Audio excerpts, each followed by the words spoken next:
Welcome to News Breakdown. We know Amazon is a business that likes getting involved in different types of projects. That's why recently Amazon announced that a new building it's actually planning to construct in Seattle will feature a decidedly uncommon mix. Its own high-tech offices and a homeless shelter in one place. This homeless shelter will provide space for up to 65 families, and I think this is an absolute fantastic idea from Amazon. In a way, giving back to the community. However, I'm not fully educated on the amount of charity work or projects Amazon takes part in within communities around the world.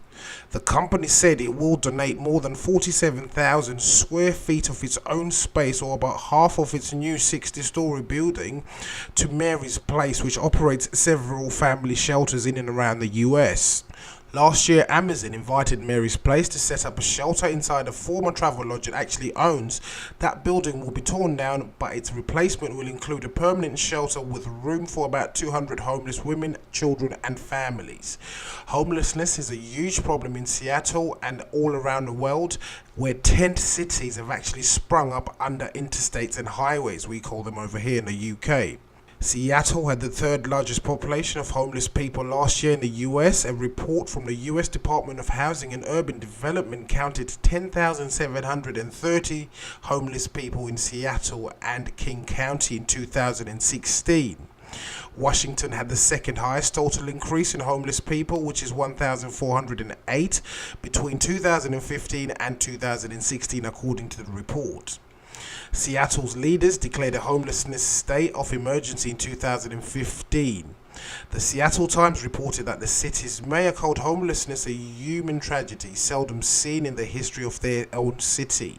And many point to companies like Amazon for exacerbating the problem. The company is hiring thousands of people, and its high-paid employees drive up housing prices. Census data released in September showed that the median income jumped $10,000 in a single year.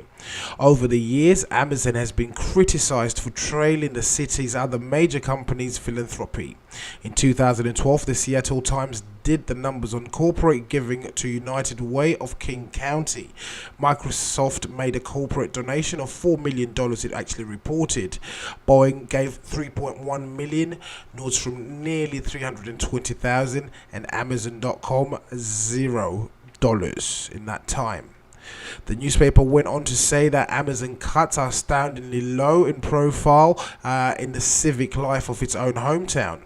Building a homeless shelter within one of its new buildings appears to be an effort to change that narrative, which is actually being perceived by the public and authorities within Seattle itself. A video that came with Amazon's press release struck some observers as a little too crafted. A website called VentureBeat called it heartbreaking and weird at the same time. Amazon's announcement comes just 2 weeks after Seattle's mayor trumped that Microsoft co-founder Paul Allen's foundation was promising $30 million towards building a new facility to house the city's homeless families and children. The city of Seattle committed an additional $5 million in capital and funds to support the center's operations and maintenance over the years. Amazon's less traditional approach will house some of the city's homeless families under the same roof as tech workers who are driving the city's ever more expensive. The company says its employees are frequent visitors and volunteers at the existing shelter. By sharing its space, Amazon says its employees will have more opportunities to volunteer and support Mary's Place, which is the new homeless shelter they're actually setting up. So what do you guys think? I personally think it's a fantastic project to get involved in as a tech giant or as a multi-international company. However, it may be a little too late for Amazon in this case, where other companies have gone ahead and actually done it, put their money where their mouth is, which is actually donate hardcore cash to these causes. What do you guys think? Please leave your comments below, hit the subscribe button and follow us on all our social media channels. Thank you for watching News Breakdown.